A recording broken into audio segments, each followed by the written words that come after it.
You're listening to Radio Free Rhinecliff.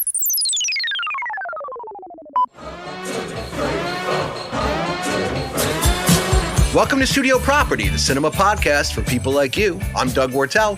I'm Devin Irby. And this week we are discussing the life and death of Colonel Blimp, circa 1943. And I'm really excited because I know it's one of your favorites and I'd never seen it before. And I really. And you don't hate it? And you don't hate it? And I don't hate it. I don't hate it. I even enjoyed it so much. I watched it and then I watched it again with the commentary. Oh, I liked it a lot. Stuff. I know stuff. I liked it a lot. Yeah. Well, I have to correct something that happened last week when we were talking about going into this episode. Mm-hmm. We announced that we were doing this movie, right? Mm-hmm. Yep. And then I told a story that I either misremember or was operating on bunk information. And honestly, I think it's somewhere in the middle. Right? Okay. Mm-hmm. But the story of Thelma Schoonmaker meeting Michael Powell goes as follows. This is the accurate story that came out of her mouth. So got it. Okay. So she was working on Raging Bull in 1979, right? Mm-hmm. Starting the edit on it. And she was given the day off because Scorsese had gotten her into all the Powell and Pressburger movies. But now, because we went from a 90-minute cut to the actual, I think, 106 minutes, it was showing at MoMA. So we said, get down to MoMA and see the complete cut. Mm-hmm. Well, Michael Powell and Emerick Pressburger were there. And Emerick was social. He was all excited. Oh, everybody's here to see my movie. He's all like, ha-cha-cha, and being a funny guy. But Michael Powell was carrying, how she described it, like this really heavy weight of sadness about him. And it was because of all of the loss that he felt personally between Roger Livesey was sort of his alter ego when he worked on films with him and in their friendship as well. Mm-hmm. And he was in love with Deborah Kerr. They had been together for a long time.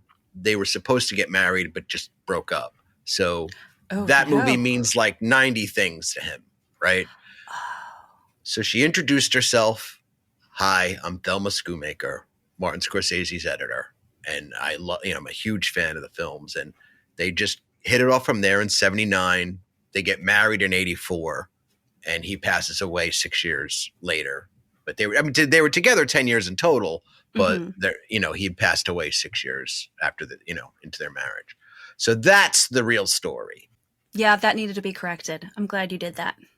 I'm so happy you don't hate it. Right? Me too. Yeah.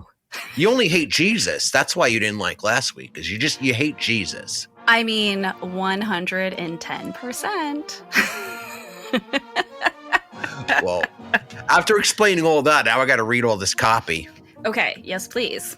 There was a brief pause when Michael Powell reached the podium after a screening of the reconstituted cut of a film both he and his partner, Emerick Pressburger, long considered to be their best work. That was 40 years ago during the spring of 1985.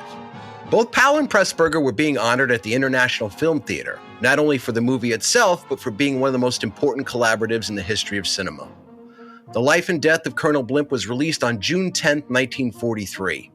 It wouldn't even be heard of in America for another 2 years because the British government, mainly its Ministry of Information, under Winston Churchill, didn't take kindly to how British soldiers were portrayed.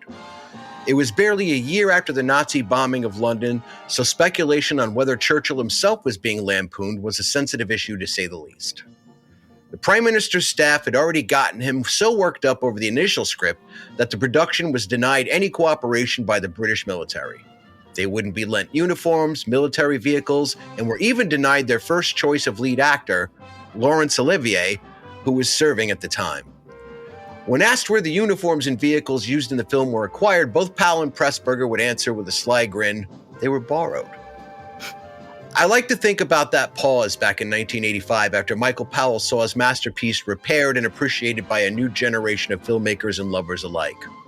This was, of course, after he leaned in and spoke the very same words our protagonist, Clive Candy, spoke when he was submerged in the Turkish bath water of time.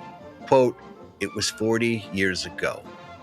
Now 40 years, almost to the day from that moment, I get to ask my cousin Devin, could you play the goddamn theme song? Yes. Put that prop gun down, put back the canisters you stole.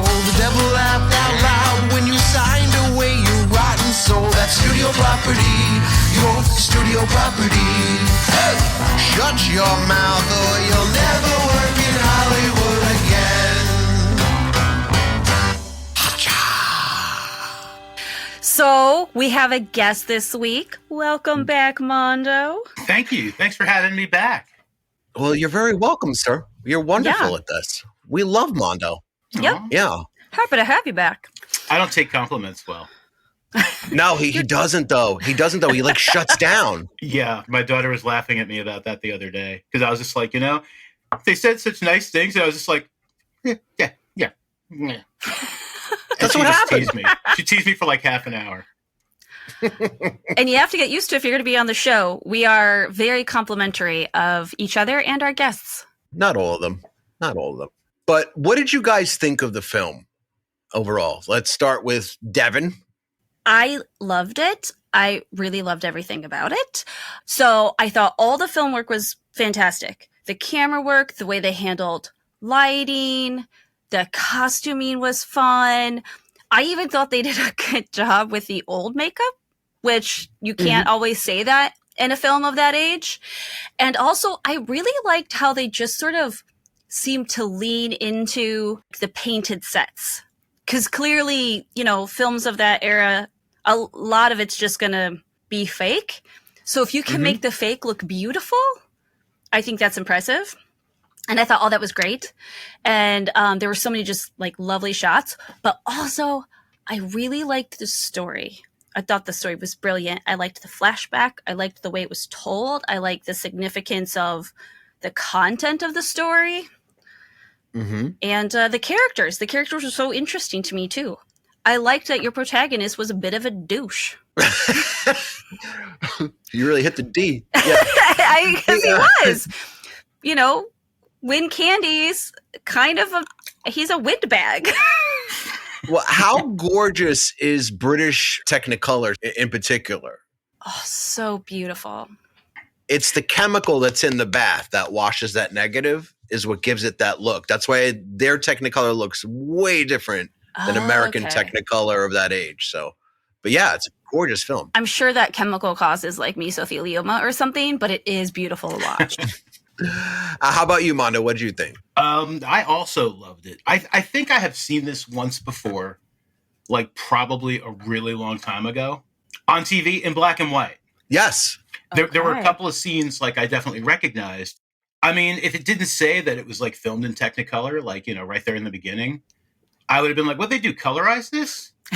But because the early 40s, I mean, how many color films were there? Wizard of Oz, the only one I can mention off the top of my head. Right. Like even The Great Dictator, right? Wasn't color. Nope. That was black and white. They were still, most films are still filming in black and white until like. Yeah, that was 1940. Again, I only remembered like a couple of scenes. This must have been a million years ago. I probably wasn't paying attention. It was probably the middle of the night, and it was probably on like Channel 9 in New York or something like that. Yeah. I remember that initial run, like in probably. Well, when I saw it was like for the first time, I probably saw part of it in the 80s because I too recognized like moments, but the moments I remembered were in black and white as well. Yeah, but until I saw those moments, I thought this was completely the first time I had ever seen this. Yeah, no, I loved it. And everything about it. I love the scenery as well for a couple of different reasons. There's like a Scooby-Doo scene. And that was like the first and only thing I could think of watching that one scene. And we can talk about that later if we want. But, the scenery, the score is fantastic and interesting. A lot of it is very... It's a lot of genre hopping. Yeah, but it's a lot of genre hopping as well. Like the first piece that begins the film when the motorcycles are going to do that exercise or to plot the exercise has jazz in it. Yeah, there's also like a lot of marching band stuff. Yep. The score was written for the film as opposed to being like just like an overall sweeping thing with a common theme like you find in a lot of stuff today. Everything's got the same theme. This was specifically written, parts were written for certain scenes and it's obvious. But a lot of it is very, very upbeat, jovial stuff. At times I even said, well, that's an interesting choice. Mm-hmm. So the score was arranged by Alan Gray and recorded by Charles Williams. Okay. And you can actually, if you are a streamer, there's an album available. I know this because I was listening to it today, called The Music from the Films of Powell and Pressburger. So you'll have pieces of The Red Shoes, Black Narcissus, A Matter of Life and Death / Stairway to Heaven. They're all on there. So that's a really good record if you just want to hear some cool movie music. That sounds nice. So here's a challenge to you both. And we'll start with Devin. Tell me what it's about. Okay. So I think it's more about General Win Candy. I think it's about him evaluating his life. And I think it's done through the lens of several things. One, we use that lovely flashback, because basically the majority of the film is a flashback, which helps him come to terms with acknowledging he's an old man in a modern world, which I think at some point everybody deals with. Shit, I'm dealing with that now. Me too, man. But, so I think the lens of, even though it is also about Teo, I think really it's how that friendship comes to exist and what it means to each other, because it's not a day-to-day friendship, it's a lifetime friendship. Mm-hmm. But also underlying all of it is the fact that it's two men with military careers living through massive active military conflict. I mean, because the film essentially covers 4-5 conflicts, essentially. Mm-hmm. I mean, it covers a lot, and two of them are world wars. Right, yeah. 2 of them are world wars. Yeah. So to me, you're following along, somebody is evaluating his life. We're using the lens of the friendship, this very important, significant friendship, and then also this lifetime of military service and how he comes to terms with everything that's ever happened to him and he's done, I suppose. Really. Mondo, what is this movie about? For me, the movie's about like change and resistance to it. I mean, everything about this movie is about how things change. As you get older, things change, life changes, the world changes around you. And some people are very resistant to that. And that's not always a bad thing, but it's definitely not a good thing. Devin and I are nodding like bobbleheads. Yeah.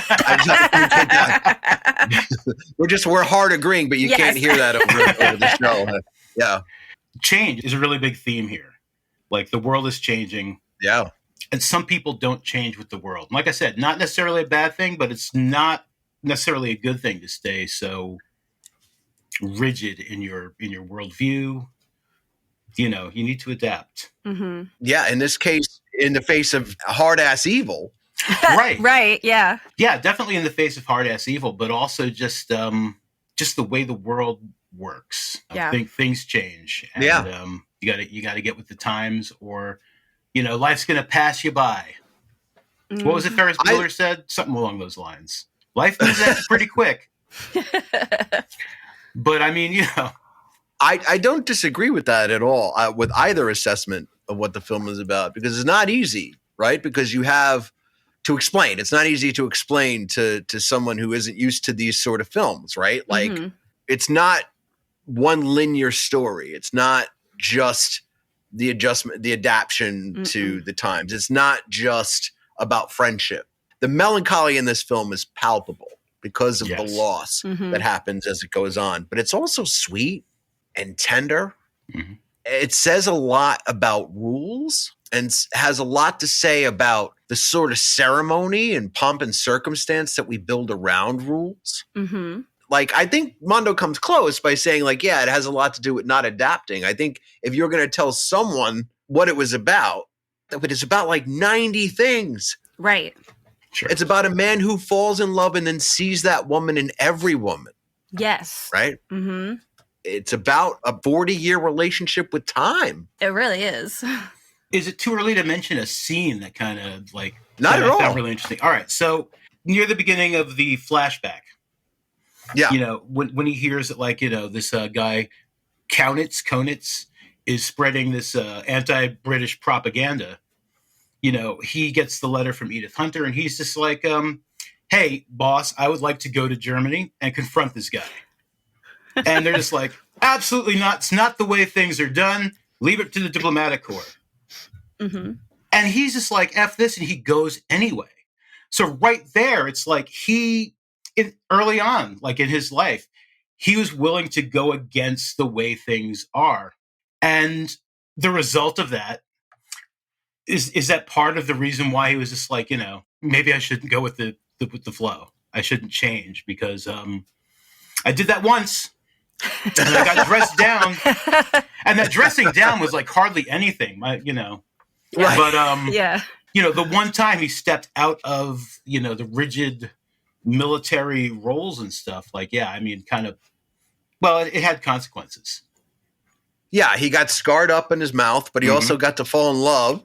Mm-hmm. Right. But his heart broken. Mm-hmm. Right. Because even then he didn't break protocol by going back for Edith, right? Right. True. He just, so where he very well could have, and she more than let him know that he could have.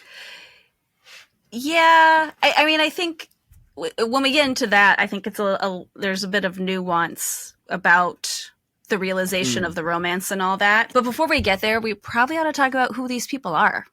All right, so roll credits, Devin. All right, so Roger Livesey. Is it Livesey or is it Livesey? It's Livesey. Livesey, thank you. Yep. Okay. Roger Livesey is Clive Wynne-Candy, who ultimately becomes General Clive Wynne-Candy. Mm-hmm. Anton Walbrook is Theo Kretschmer-Schuldorf. Anton Walbrook, we also saw in the original cut of Gaslight, Yes. 1940. Yes, we did. Also, something I learned, just a little aside, Anton Walbrook was also in the original Victor and Victoria. So before Julie Andrews and James Garner did Victor Victoria, there was a German version. He's in that. He was the James Garner character. Ooh. Oh, wow. I know, right? I was all excited. That's one of my favorite movies of all time, so I would be really interested to see the original.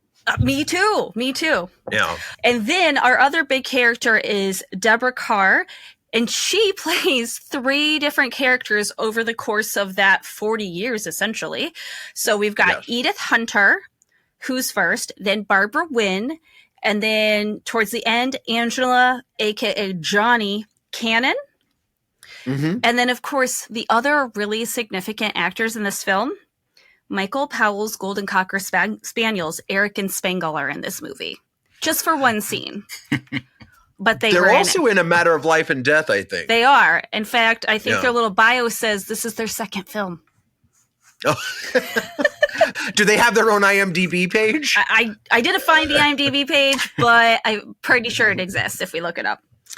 The other little tidbits that I think we need to know from a cast and crew standpoint, obviously, this is our first foray into Powell and Pressburger. Mm-hmm. Our cinematography is by Georges Pernal. And as you said earlier, music and scoring by Alan Gray. And Colonel Blimp is a cartoon character. It's a satirical cartoon character that first appeared in 1934 in the Evening Standard, the London Evening Standard, by David Lowe. He was a cartoonist. From what I understand, it's kind of their Uncle Sam-ish. It's sort of. It's Uncle Sam if you were making fun of how inflated and ridiculous he is. If Uncle Sam was a bit of a doofus. Oh, yeah, okay. They're kind of making fun of like the British military-industrial complex. Okay. So when they're like, "Oh, I don't know why Winston Churchill thought we were making fun of him or the British government," it's I kind of think you did. I think you knew. Basically, because you were, yeah. But yes. Well, let's get into scenes, and I think we're going to start with Mondo. All right, so there's a couple scenes I want to talk about briefly. Well, one of them, maybe not so briefly. The first scene I really want to talk about, and this has a lot to do with makeup. All right, so watching this movie, I watched it twice. And the first time I watched it, I was constantly pausing the film because I was like, there is no way in hell this is the same actor. And it absolutely was. Mm-hmm. Yep. You know, and then when I'm looking at the cast, because I'm like, no, let me pull up the cast. I see period Blimp. Spencer Trevor is period Blimp. I still have no idea who that is. Oh my goodness, me too. I was wondering the same thing. I'm like, who's period Blimp? So I'm like, period Blimp, that must be old Blimp. That must be old Blimp. But no, it's not. It is always Roger Livesey. Yeah. You know, now fully understanding that this is the same actor. Yeah. When he goes into, when he's fighting Spuds and they go into the bath, you know, my assumption was that there is a cut there and, just beautifully done. And then Roger Livesey steps out of the pool. All right, first of all, so the makeup, though, absolutely fantastic. I mean, good. Yeah. I mean, like with Teo getting older, I mean, that's like, I could do that. Not as well. It was still great the way they aged Teo. But I mean, like when you see them make people older in films today, this was fantastic. You're absolutely right. So in my headcanon, it was one long shot, and they designed that makeup to wash off of him. So it's just like, so he goes in the fat suit and the bald wig, and it's just like, it just falls off. And then he just kind of steps out of the pool young and vital. And I was like, I'm sure that's not how it happened. There must have been a cut, but in my headcanon, that was what happened. That just washed away. That's awesome. I love that he turned the beginning of a 1943 film into the Daredevil hallway fight. Right? Like, it was like, no, it's one shot. It's all one continuous one shot, man.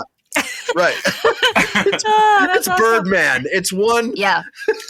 You know? Because, we don't really see his face when he goes into the pool with Spuds. I'm going to put some color on that real quick. So, Yeah. like I said, when Thelma meets Michael Powell, they were working on Raging Bull. Well, by then he was already friends with Scorsese. I think he was friends with him during New York, and King of Comedy, right? So they all met at the apartment, which is Martin Scorsese's mom's place, which is where it all goes down. You'd see like Cassavetes and Peter Falk, like, just making sandwiches with Martin Scorsese's mom. Like it was, just probably an amazing place, right? Anyway, Michael Powell is there and he's like, I understand I'm to meet Bob De Niro.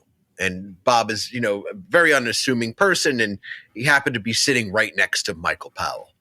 And they're picking his brain and interrogating him, almost like a prisoner. How did you do the makeup? How did this happen? Because they are very interested in this for Raging Bull. Mm-hmm. Because if you remember, De Niro has to put on 60 pounds and play older Jake LaMotta. And he said, well, yeah, there was makeup, and he, and Livesey shaved his head, but it's acting. It's acting. It's really that simple, right? And when you look at that performance escalates. It's not just old, young, right? Mm-hmm. Like when his hairline begins to recede, he starts to put on the Blimp accent, right? Yeah. Like you hear the beginnings of it, right? So like his mannerisms become a little different, and he becomes a little bit like he gets a little bit more of that douchebaggery, right? Yeah. Added to his character. What's all this then? Yeah. What's all this then? Yeah. Right. Exactly. Right. Before he, reaches his final form, So go ahead, Mondo. I'm sorry. No. Yeah. I mean, they age him over the course of 40 years too. Mm-hmm. Most of the time, you'll see like this is him when young, this is old. I mean, they age him like so believably. Mm-hmm. It's great. I want to talk about that scene because of makeup.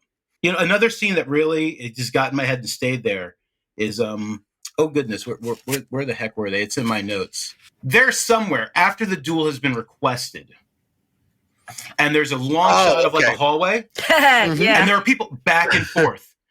In this door, out that door, and all I could think was Scooby Doo. Yes, and I was just like, "This is where it came from. This is like 1941. Nobody has done this before. This is where this came from." To your point, a lot of cartoons borrowed a lot of things from this period of film, right? Like the hunting heads. Yeah, that's been done in Bugs Bunny. It was taken directly from this film, right? To show the passing of time in a short amount of time, right? You get a lot of Marx Brothers stuff. right? You get a lot of Charlie Chaplin stuff in the early Bugs things. But yeah, a lot of things were taken from this movie. But, one of the scene I really want to talk about the most is the duel itself. Mm-hmm. Candy has insulted the entire German army. By accident. By accident. But with his whole chest. Yes. Yes. Yeah. So everybody in the German army wants to duel him. They have to draw lots. And it's a matter of diplomacy. Like he can't add a nickel. He can't back down from the duel. Yeah, he's got to do the duel, and he's cool with that. Theo wins the lot there, so he's going to do the duel. And I mean, they even tell him like the man's not fond of dueling. Yeah, but he's a man of honor, and this is where he's at. And I know you're going to want to talk about this, Doug, after I mention it. It's like, so you got there's the rules of the duel. It's a whole long sequence leading up to the duel. And then they get in the ring, just so to speak. You see the first few taps of the sword, not actually like really getting into it. They're like, tapping the sword. I've never dueled. I don't know what that's about, but that's what they're doing.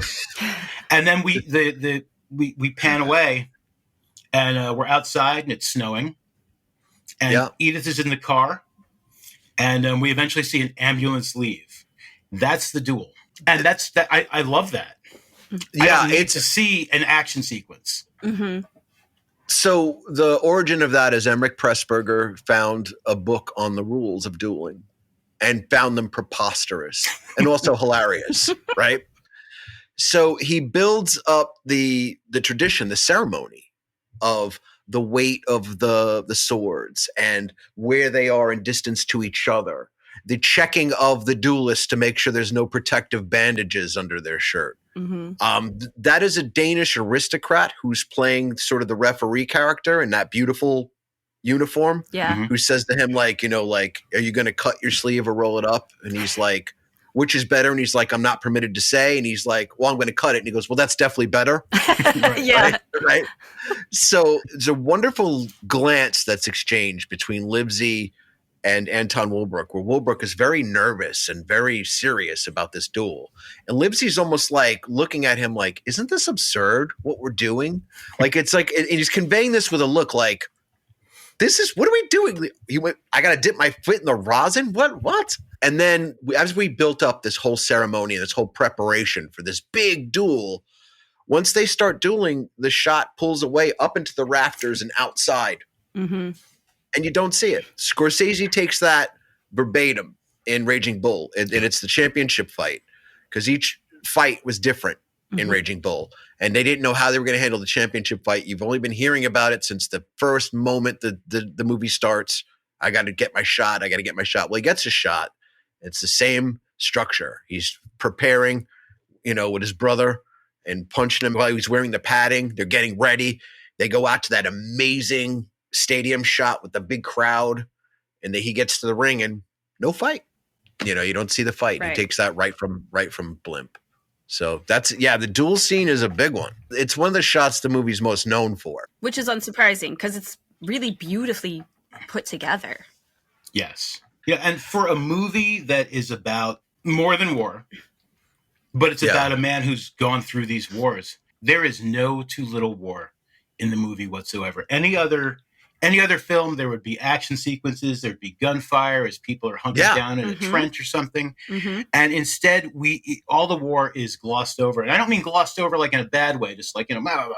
But the scene with the heads is World War I. Mm-hmm. So it's like with the animal heads. It's like, he's obviously also a big game hunter, like most British Army officers probably were, especially if they had served in Africa and India. And so we keep getting the bang, head, bang. Here's an elephant, bang. Here's a weasel, bang. But here's a deer. With dates underneath. Yeah, with the date and the location. Which war was it? Right. And then for World War I, we get bang, Hun. Mm-hmm. And there is a German officer's helmet. That was World War I.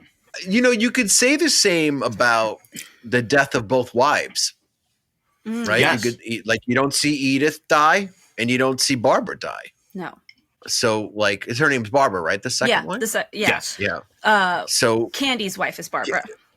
Yeah. So you don't see either of those deaths, but you see the repercussions, right? So Right. same thing when the war ends. This is a great little tiny moment. And as many times as I've seen this movie, I only noticed it like after it was sort of pointed out in one of the commentaries. Murdoch, well, he's with in the Jeep with Candy when he tells him that the war is over, right? And this is very brief. He's like, that woman you keep talking about, she must have been unremarkable. And he's like, what do you mean? She was an incredible woman, right? And he was like, well, you see her in everyone. Like, you've seen her like a million times. She must have been common looking, which is interesting because we're privy to 3 Ediths, quote unquote, right? But there had to have been a lot of them. So, which is such an interesting idea. Yeah. Yeah. So go ahead, Devin. What do you got?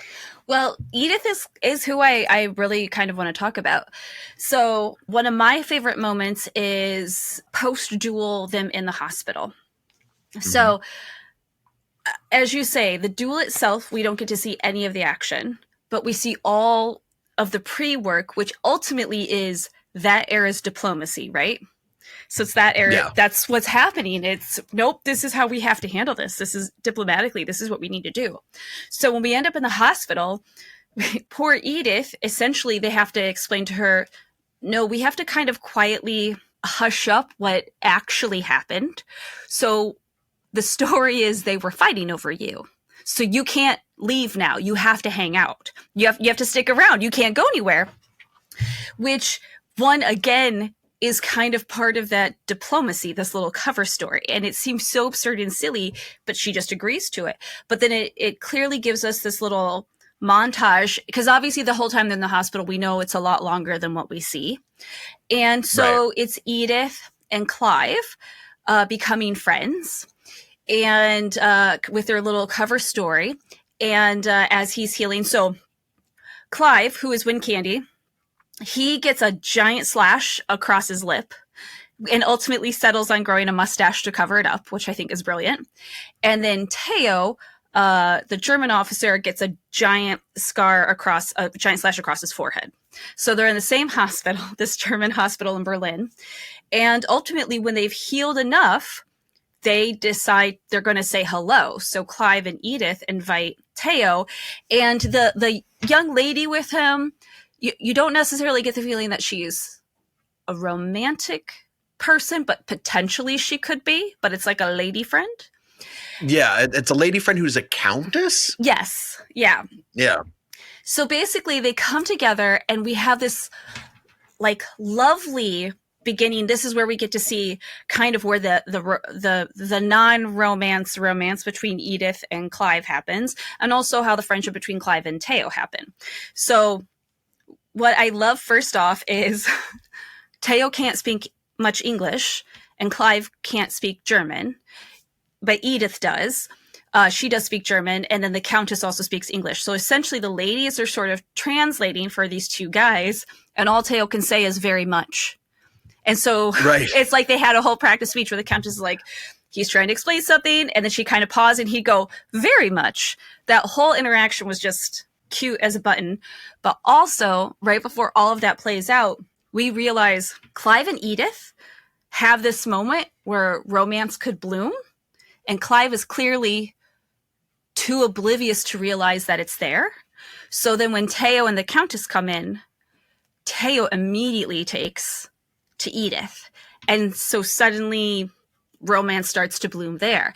And so it's this very lovely little light flirting, and Clive just misses it.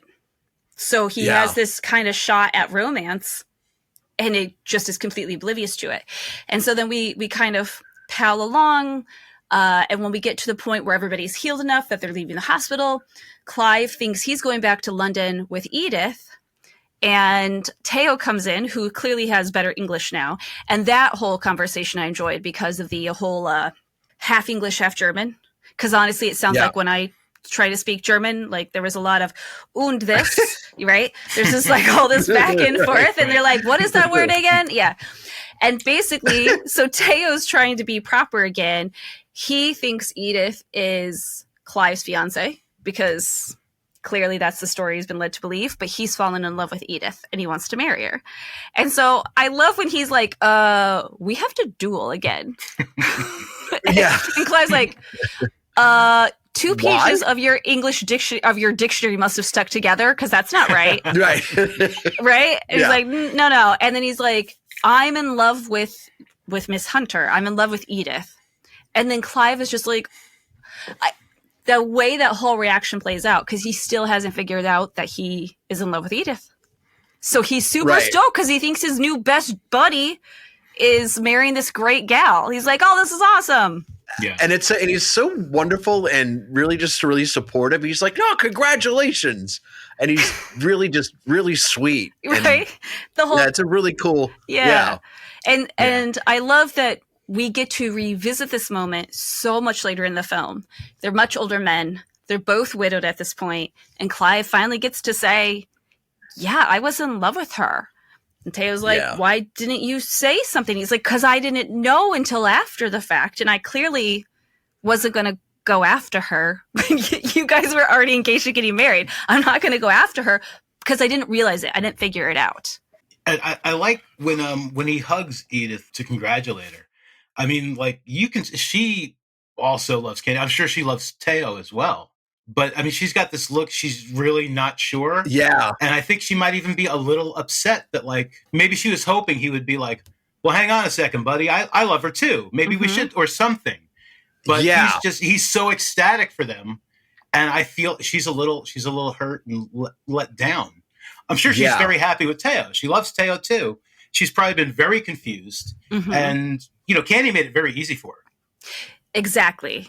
And it's all done with looks and glances. There's no audible cue as to what they're actually feeling, so you just sort of pick up on their body language. And that's not very common in a lot of films in 1943. I don't even know how common it is in films today, where, especially because the romance is done so chastely, so innocently, it really is, I'm going to marry this guy, but not in an aggressive way, in a real, I like this guy. I don't think he likes me back, but I like this guy too, and he really likes me, so I think this is going to work. Right. And then they're married for 30 years or whatever.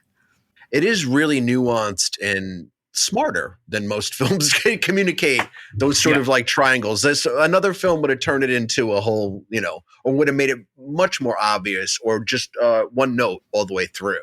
Or even just a bit salacious. I love that it didn't need to be. There was no need. It was very sweet and it was very innocent and very true.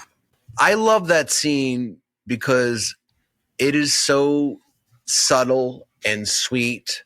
And to your point, like really cute as a button and not at all salacious. Like a lot of different directions, especially now. It'd been like he would have had his like director hands and like, let's be dirty birdies. And action. You know what I mean? So it is really sweet. And it does establish so much, again, with just body language. Michael Powell famously said, don't insult your audience. Never talk down to your audience because they're always ahead of you. And this is a brilliant example of how neither of them talk down to their audience. I'm going to be honest with the audience myself for a second because we were having a technical difficulty here, in which case in the post credits I'll play you the conversation that was going on during the post credits in which Devin came for the Deborah Kerr's patent leather belt like the fashion police, making an 80-year-old arrest. I was making an 80-year-old arrest. In fairness, though, I wasn't going after Deborah Kerr. I was going after the costume lady because clearly it wasn't Deborah Kerr's pick. Whoever, I don't even know who the costume lady was. Whoever she was. But you're assuming it was a lady. Oh, you know what? You're right. Sexist. You're such a misogynist. I'm so sick sexist. of your sexism. God. I'm awful. Awful. Well, the scene I want to talk about, there are two, and I'll be brief about one because I'll show emotion, right? But like when Wilbrook Teo is in the back of the car that Johnny's driving. Now, this is the third woman that Deborah Kerr is playing. And he'd already been told that Candy had been in love with his wife and that his own wife is just sort of a carbon copy of Edith, physically looks like her, so when the light hits Johnny's, her nickname, right? When the light hits Johnny and he realizes why she was hired and that she looks identical to both Edith and Barb, I well up, because his reaction to back, the little smile, the knowing smile, while she's talking about what are the chances that I would be hired, that's one of my favorite scenes in the whole movie. 1 in 700, right? Yeah. 1 in 700. It is 1 in 700, yeah. But I'm going to play a scene. We had talked earlier about adapting, which was a big theme in the film, right? But mostly adapting to people who fight dirty, right? In this case, it's the Nazis. And this is Teo, after decades of friendship, being really honest with his friend. Clive, if you let yourself be defeated by them just because you are too fair to hit back the same way they hit at you, there won't be any methods but Nazi methods. If you preach the rules of the game while they use every foul and filthy trick against you, they laugh at you. They think you're weak, decadent. I thought so myself in 1919. I heard all that in the last war. They fought foul then, and who won it? I don't think you won it. We lost it. But you lost something too. You forgot to learn the moral. Because victory was yours, you failed to learn your lesson 20 years ago. And now you have to pay the school fees again. Some of you will learn quicker than the others. Some will never learn it. Because you've been educated to be a gentleman and a sportsman. There's a whole ass political party in America that needs to listen to that speech. Yes. Because that is some spot on truth telling right about there. Yeah, it is. Candy is so attached to the old way of things that he's not even seeing the present. And it takes a German man to tell him, you didn't win the last war. We lost it. And that's why we came back. Right, and that's covered earlier too. When he first goes to see him at the POW camp, which is a very nice POW camp. It's as far as it's that's the way, because that's the way things were done. You took care of these officers, so they had concerts and everyone's sitting on the grass listening to an orchestra play. And when he first goes up to Teo completely snubs him, because for Candy this is just there's no hard feelings. This is war. And we're still friends. No hard feelings, buddy. And Teo obviously has some hard feelings. Yeah. And then he comes around a little bit. They have dinner. But on the train back, he's telling his other German officers, he's just these guys are morons. He doesn't say it like that. But he's just But that's what he's saying. They think that this is the way things are going to be. When we get back, they are now lulled into just thinking that's it. War's over. Everything's cool. He's just he's predicting the rise of the next German power. And unfortunately for him, it is not what he was probably hoping it would be. Well, his sons fall victim to it. His sons become Nazis and he loses touch with them after Edith passes. No, I think he loses. Remember, I think he loses touch before she passes away, because when she passes away, they don't show up for her funeral. Right. You're right. Yeah. Which again feels very relevant. Not showing up to your mother's funeral because you disagree about politics. You ever have so many things you want to say that it forms almost like an ice cream headache behind your third eye? Yes. Yeah. Family members who are listening to this, I'm talking to you. You know I'm talking to you.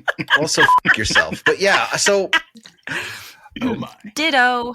So the movie has a really beautiful ending because it goes back to the beginning, right? Where we first come to the exercise that led that home, what is it? The home defense? The home defense.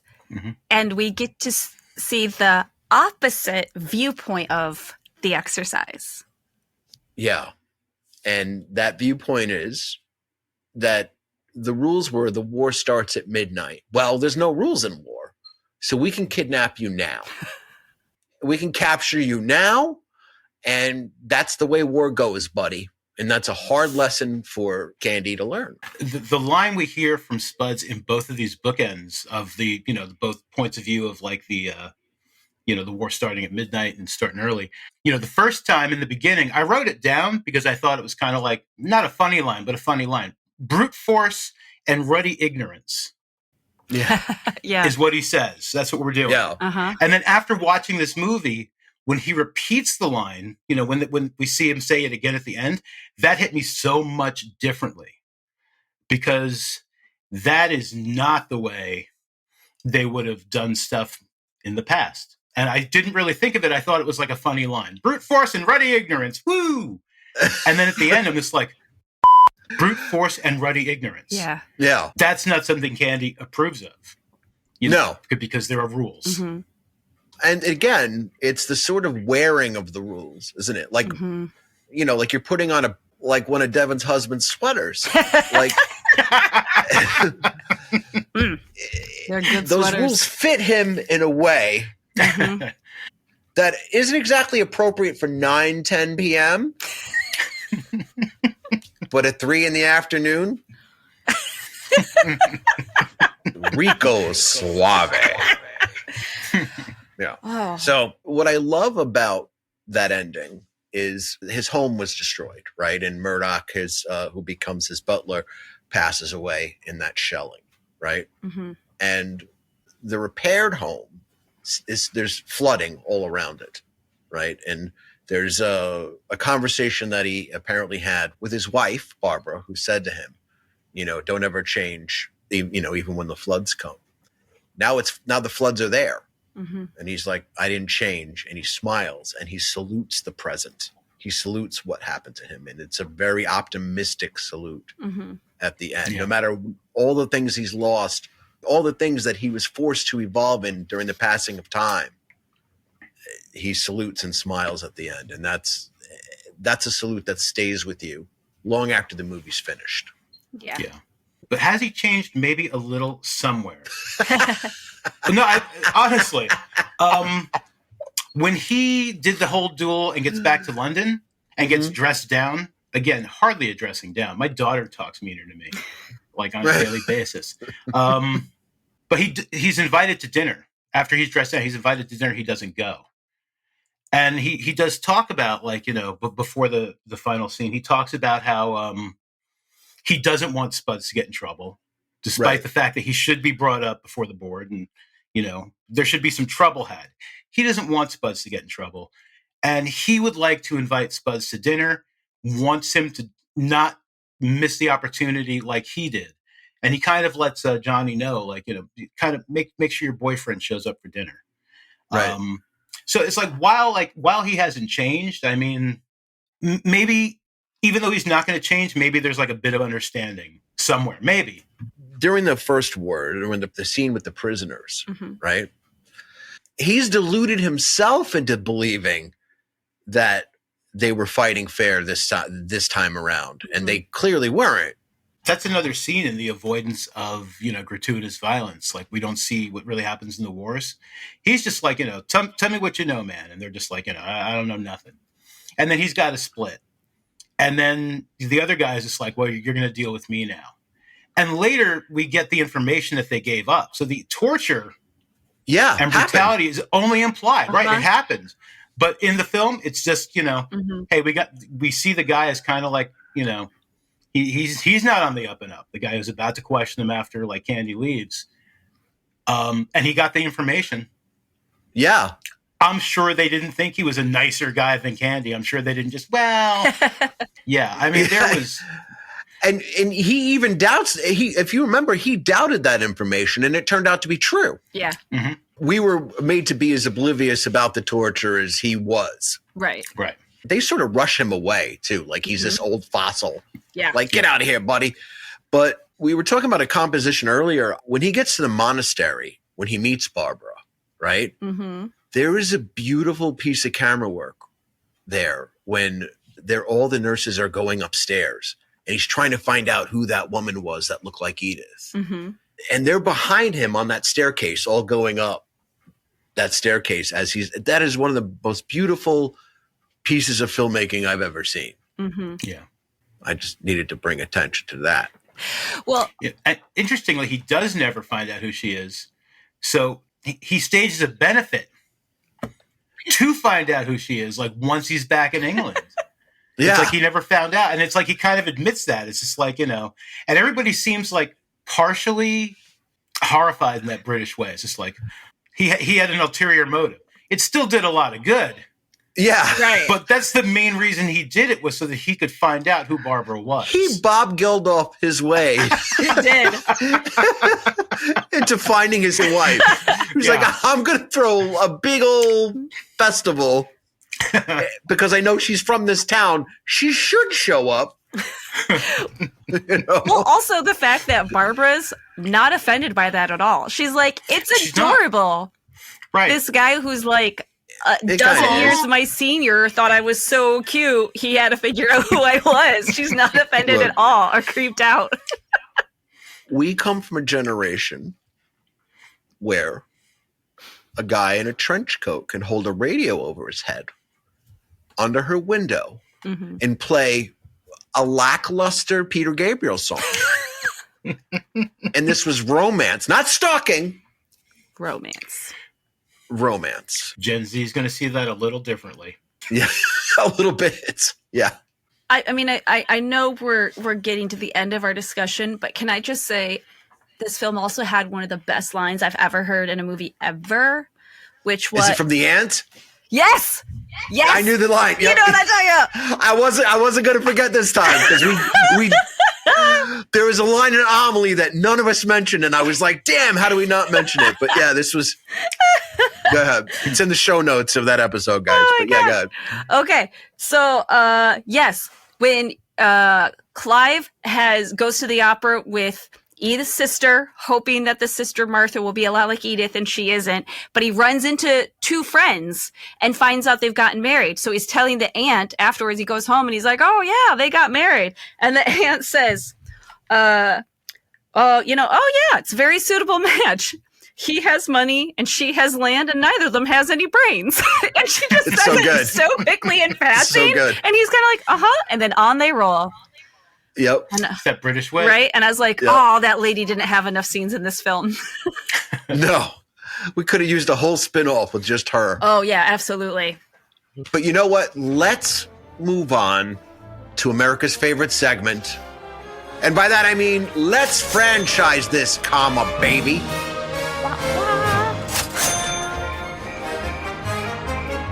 If you are just tuning in, this is the part of the show where we repurpose the content we were just discussing for the purposes of art, darling, but also money, cash, money, hoes. So we're going to decide whether we're going to make a remake or a sequel. How do we make money, assuming we have bought this studio property or acquired it by some means? My idea this week is that we make a movie about the making of this movie, because it parallels not only the film itself, but the Powell and Pressburger story is in this film.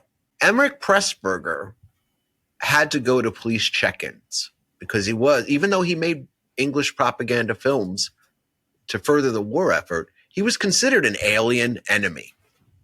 He had that speech that he made, beautiful monologue that Anton has in the film, where he talks about coming back to his wife's country. That's a beautiful scene in itself. But that's the Emerick Pressburger story, is right there in that monologue. If we made a film that was perhaps like directed by the Coen brothers, because I thought this through, and it had the tone of this film, the sort of the pacing of this film, and it maybe is the story of the British government trying to shut them down just by reading the script, and then working up Winston Churchill, who didn't have a lot of information to act on, but he acted on it anyway, because he did end up preventing the exportation of the film for a couple of years. So as they're trying to get this movie made, you have the enemies would be the British military. You would have his romance with Deborah Kerr, an eventual breakup. But also you can fictionalize some of it, like Roger Livesey, right? Like maybe is the one who gets them the uniforms and the vehicles because he worked in munitions. So maybe he still had the keys to a warehouse or something or other. So, by the way, the title for my movie is War Starts at Midnight. Oh, perfect. Directed by the Coen brothers. Nice. Yeah. You know, it's something like Till the Floods Come didn't have the same, jazz hands about it. No, War Starts at Midnight is definitely jazz hands. So who do we cast as Winston Churchill? Okay. This is Because that's probably one none of Right. us have thought of. No. Well, and it's tough because he's been portrayed so many times. So do we just go with somebody who's already done it? Like Gary Oldman? Yeah. Do we Yeah. just kind of do this simple sort of, listen, can you do a It's slightly... canon. It's canon. It's canon. Yeah. You're Churchill now. But also, can you do a slightly less serious version and almost a ever so slightly comedic version? Because I feel like this version of the story, he's got to be a blowhard. This is who I was going to cast as actually Candy in my musical. Oh, you were going to make a musical. Yeah, nice. But my instead of Candy for this Coen Brothers film, as Winston Churchill, Matt Berry. Oh, he would be good. I love Matt Berry so much. He is fantastic. New York And, I mean- City. Love Matt Berry.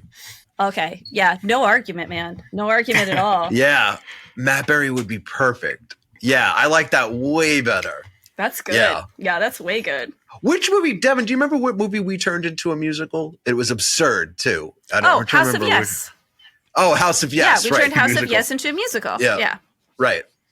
Oh, man, that Matt Berry is perfect. Let's see. For...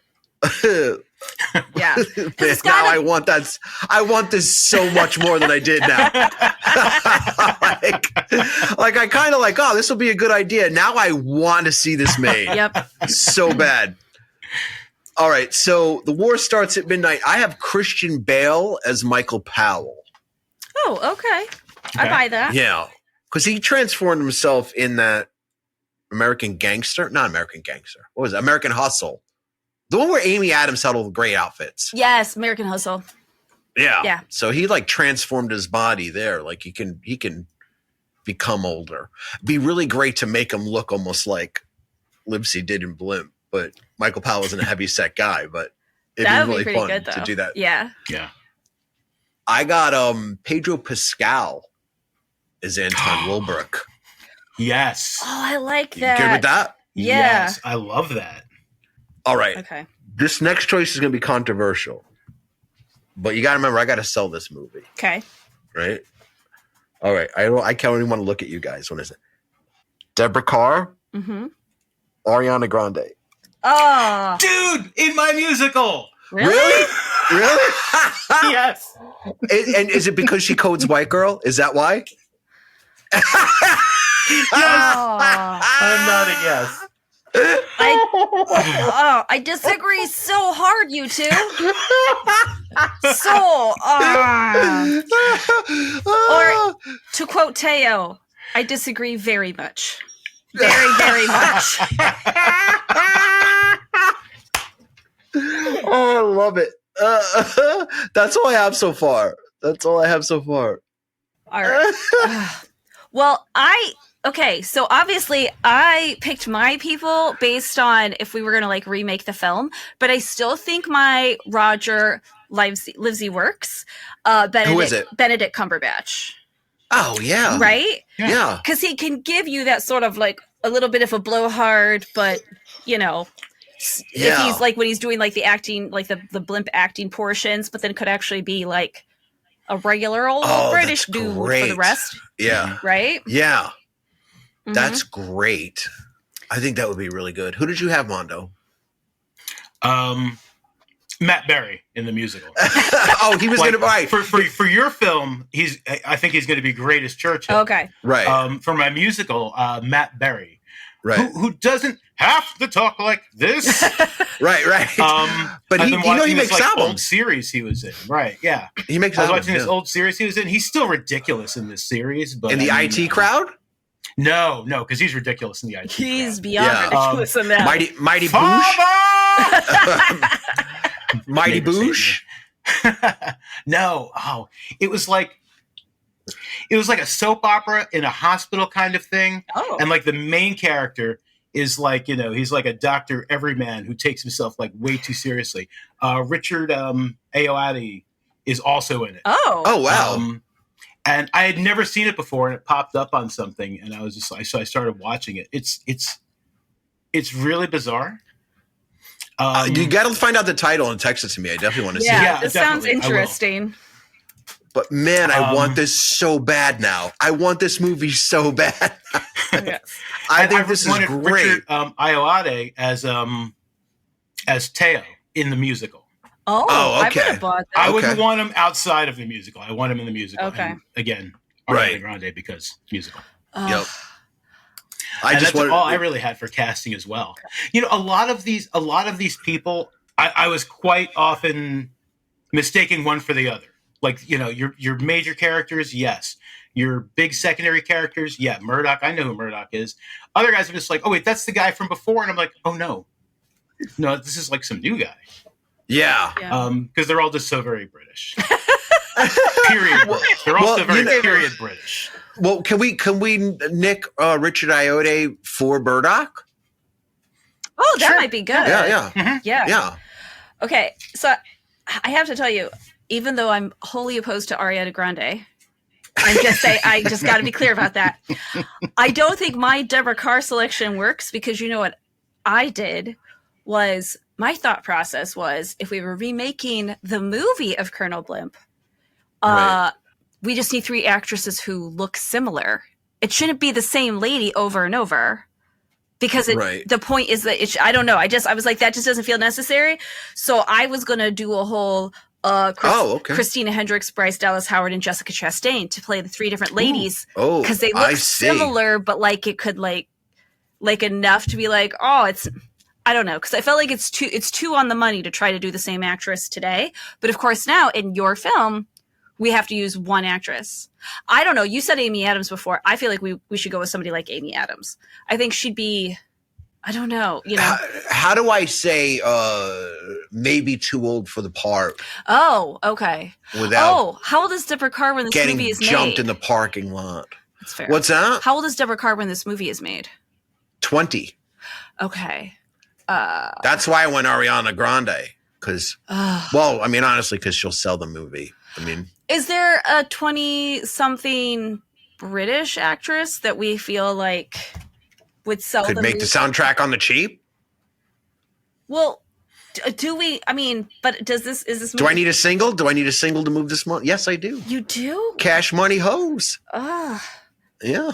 Is Millie Bobby Brown doing music yet? I mean, maybe. I'm just picturing. Wow, I can't wait for that Millie Bobby Brown record to drop. I don't know. She would be good. Time out. Hold on. Yeah. If we go that route, we have not cast our dumb private colonel, whoever he is, Spud Wilson. Maybe we pick a musician for Spud Wilson, and he does.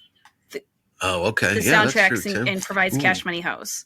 Yeah, and then we can do something like Millie Bobby Brown, which probably works. Yeah. I don't know that I don't know that I love her more than Ariana Grande, but all the lessons that we learned about foundation garments in the commentary of the film, I feel like we can change Ariana Grande's shape as the film goes on.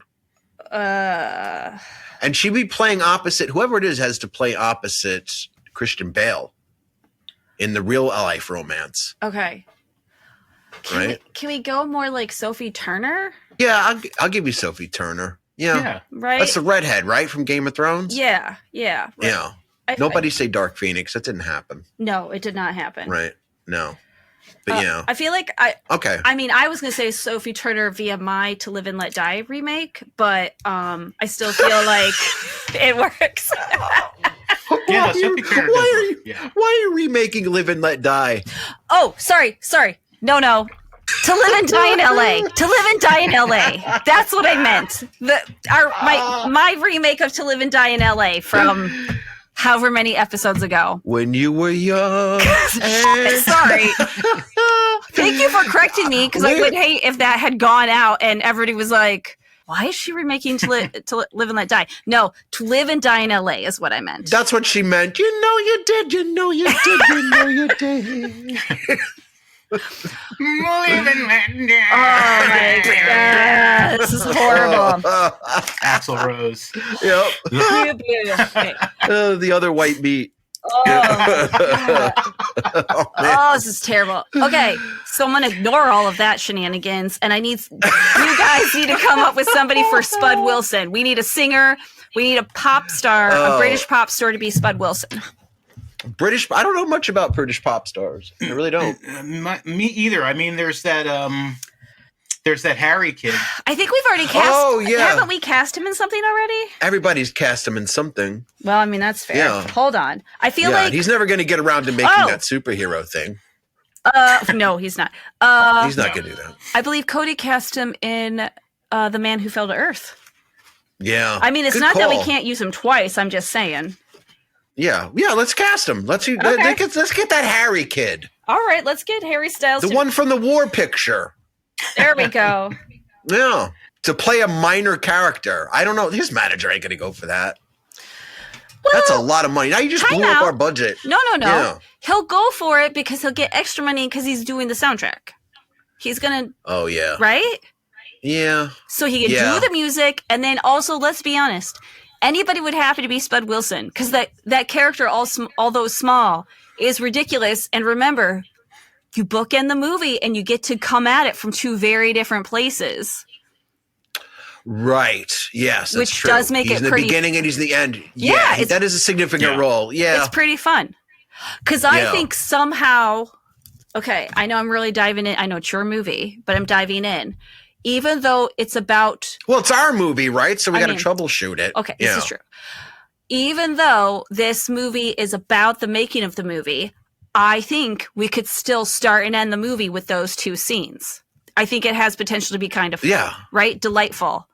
And besides, we also have to have Mondo's version of now Benedict Cumberbatch going into the water in the old makeup and coming out current Benedict Cumberbatch.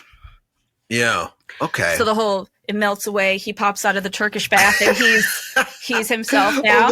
Like he's like Alka-Seltzer Cumberbatch. Oh yeah. It just comes out. Okay, this is happening now. No changes to that. No. And also, I'm seeing it a little clearer now with the Harry Styles thing, because it would be like first of all, if the Coen brothers, they're already like in the process of reuniting on a project, but let's say that falls through. If we got this to be the film they reunited on, that sells the film by itself. And who wouldn't want to be a part of that? No, I mean, I can't think of anybody who would say no. In fact, I'm pretty sure Ariana Grande is going to be upset when she finds out you both wanted her, and I went double thumbs down. Yeah, that's right. And she's going to spend her whole career seeking revenge. She is. Yep. She'll be like, God. Her name is Devin Irby. Devin Irby ruined my career. She's going to lick all your donuts. Oh, my. Yep. All right. So, hold on. That sounds like a euphemism. It does sound like a euphemism, which is why... It should be now. Yeah, it is. She's going to lick your donuts. Do you have a cinematographer? Because... I don't. Who shot Llewyn Davis? Hold on. I know the answer to that. Let me check my old notes, please. That's Bruno Debenall. Oh, Doy.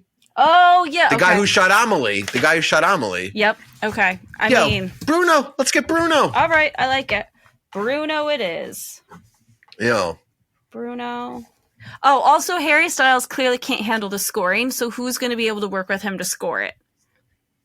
Ariana Grande says she ain't busy. Now that you sidelined her. All right, so I feel like this is our first like blockbuster. I agree. Right? I agree. Because this is probably my favorite of the films we put together. Although House of Yes the musical is. House of Yes the musical is gonna be popular, but this is like our first blockbuster because this is a big deal. It's the making of a movie. We're gonna use the beginning and end of the movie from the original movie to like bookend our making of. And if it does what it's supposed to, then everyone seeing it will become interested in the actual movie. Exactly. And we don't get killed by a mob of film students. Correct. But yeah, so I think that's our film. And I love it. And I love this movie. I love that you both loved it. It was great. Yeah, it was very good. I can't wait to watch the commentary. It's great. And you have the Criterion channel, right, Mondo? So there is also Thelma talking about color timing the film and talking about her marriage to Michael Powell. Oh, nice. But I'm actually going to include a YouTube video in the show notes of this episode of Thelma talking about the career of Powell and Pressburger that everyone should see. And then I hope that if you've never seen the film and you got this far into this episode, which sure, thanks. But I hope you become interested in the film and actually see it yourself because it is one of the greatest films ever made. Agreed. Well, that is our episode this week. What are we doing next week, Dev? Oh, next week we are doing Polish film Ida. Oh, wow. In honor of Kazimierz Pulaski Day.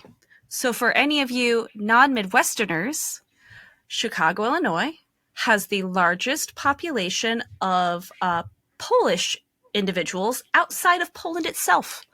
And when I was a child, we got Kazimierz Pulaski Day off from school. That's amazing. Yeah. I just learned that just now with the rest of the audience. Yeah. So we decided to do a Polish film to celebrate Kazimierz Pulaski Day. So we're going to see Ida next week. Ida. I'm very excited about that. Mm-hmm. Who stars in this film? Do we know? Ida from 2013 stars Agata Kulesza and Agata Trubulkowska. Her name is my name too. Yep. My apologies. Wow. Looking forward to meeting those people. Yep. You know, like sometimes, I don't want to name names, Frank, will say to me, you know, you guys sometimes cover movies I never heard of and I don't care about. And then, you know, and I tend to pick some of the more obscure ones, but Devin, you win. You win. So, very excited about Ida. That's going to be really cool. I look forward to those comments also. But that'll be an extraordinary episode no matter what we cover because my cousin and I got it going on dance. Now make a beat. So I think we are your studio property. My name is Doug Wortell. I am Devin Irby. And I was Mondo. And scene. Studio Property is a production of Spillway Street Content in Red Hook, New York, and syndicated on Radio Free Rhinecliff. Theme song by The Corner Bodega. Visit StudioPropertyShow.com to get all up in our beeswax. Thank you for listening, and we'll see you next week.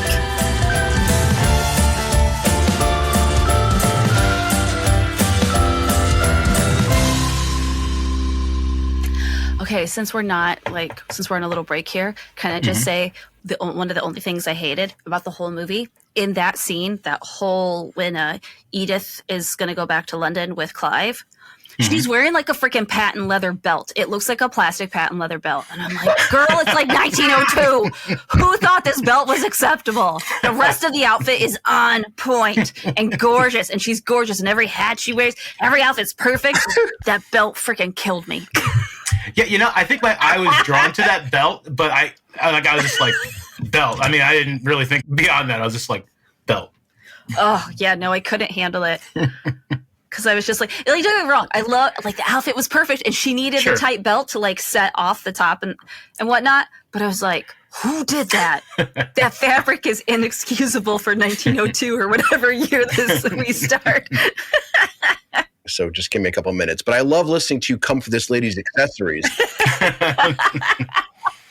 You're like, yeah, 80 years ago? Right? What the were you thinking? I know. And that hat, girl.